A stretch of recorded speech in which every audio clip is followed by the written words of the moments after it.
আজি আমাৰ ৰাজ্য চৰকাৰৰ ৰাজহ আৰু পুনৰ সংস্থাপন বিভাগে চৰাইদেউ, শিৱসাগৰ, যোৰহাট আৰু গোলাঘাট জিলাৰ ৩১,৯৯১টা পৰিয়াললৈ ১৫,০০০ টকাৰ এককালীন সাহায্য ৰাশি প্ৰদান কৰিছে।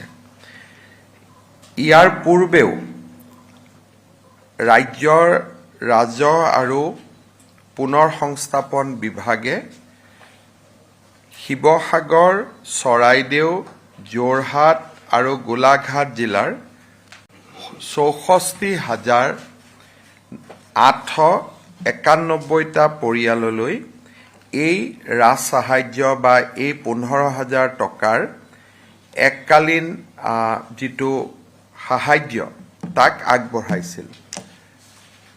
এই পৰ্যন্ত সৰ্বমুঠ ৯৫,০০০ লোকে বা পৰিয়ালে লগত কেইখনমান থাকিব 96,842 ৯৬,৮৪২টা পৰিয়ালে এই ধনৰাশি ১৫,০০০ টকাৰ ধনৰাশি লাভ কৰিছে।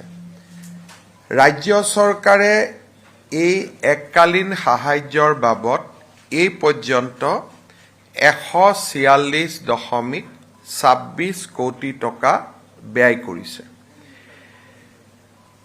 এই ১৫,০০০ টকাৰ আৰ্থিক অনুদানৰ প্ৰক্ৰিয়া প্ৰায় শেষ হৈছে যদিও শিৱসাগৰ বিধানসভা সমষ্টিৰ ৩,০০০ লোকৰ এক তালিকাৰ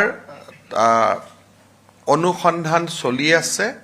হয়তো তৃতীয় পৰ্যায়তো আমি আৰু ৩-৪ হাজাৰ পৰিয়ালক এই আৰ্থিক সাহায্য আগবঢ়াব লাগিব।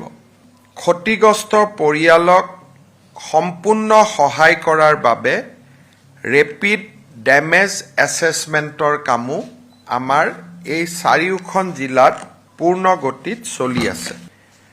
১৮,৮৮৭টা ডেমেজ কেটল ছেট, ৪১,০০০ হেণ্ডলুম ৰিলেটেড ৰ মেটেৰিয়েলছ আৰু ঘৰচীয়া জীৱ জন্তু ৫,৯৮,৬৯১টাৰ জৰীপ তেওঁলোকে সম্পূৰ্ণ কৰিছে।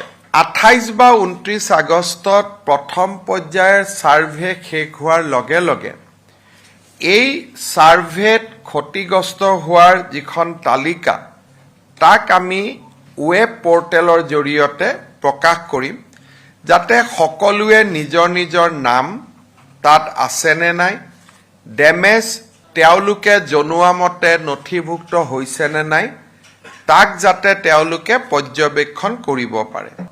ৰাইজৰ অভিযোগ থাকিব যে মোৰ নাম অহা নাই বা মই বিচৰা ধৰণে মোৰ নথিভুক্ত হোৱা নাই। এই অভাৱ অভিযোগবিলাক দূৰ কৰিবৰ বাবে আমি ১ ছেপ্টেম্বৰ বা ২ ছেপ্টেম্বৰৰ পৰা দ্বিতীয় লানি জৰীপ আৰম্ভ কৰিম। দ্বিতীয়বাৰৰ জৰীপ আমি ১০ বা ১১ ছেপ্টেম্বৰত আমি শেষ কৰিম। চূড়ান্ত তালিকা আমি ১৫ বা ১৬ ছেপ্টেম্বৰত আমি আপলোড কৰিম।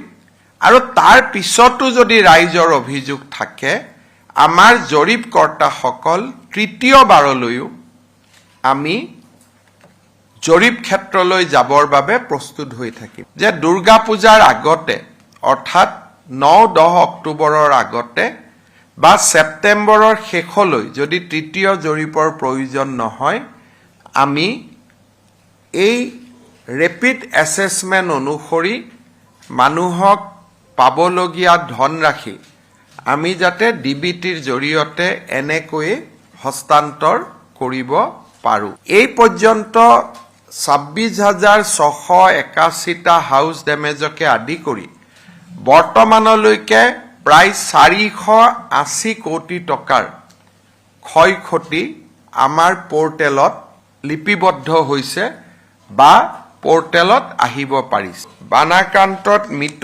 লোকসকললৈও প্ৰতিগৰাকী ব্যক্তিলৈ 9 লাখ টকাকৈ আগবঢ়োৱাৰ কামো আমি প্ৰায় শেষ কৰিব পাৰিছোঁ। বেংকৰ লোন মৰেটৰিয়ামৰ ক্ষেত্ৰত এতিয়ালৈকে 1712 গৰাকী লোকে এই মৰেটৰিয়ামৰ বাবে আবেদন কৰিছে। ইঞ্চুৰেঞ্চৰ ক্ষেত্ৰত এতিয়ালৈকে 1598 গৰাকী ব্যক্তিয়ে আবেদন কৰিছে আৰু ইয়াৰে 170 গৰাকী ব্যক্তিৰ ইঞ্চুৰেঞ্চৰ যি ক্লেইম সি সেটেল হৈছে আৰু ইঞ্চুৰেঞ্চ কোম্পানীবিলাকে ইতিমধ্যে 170 গৰাকী ব্যক্তিক ইঞ্চুৰেঞ্চৰ ধন মুকলি কৰি দিছে।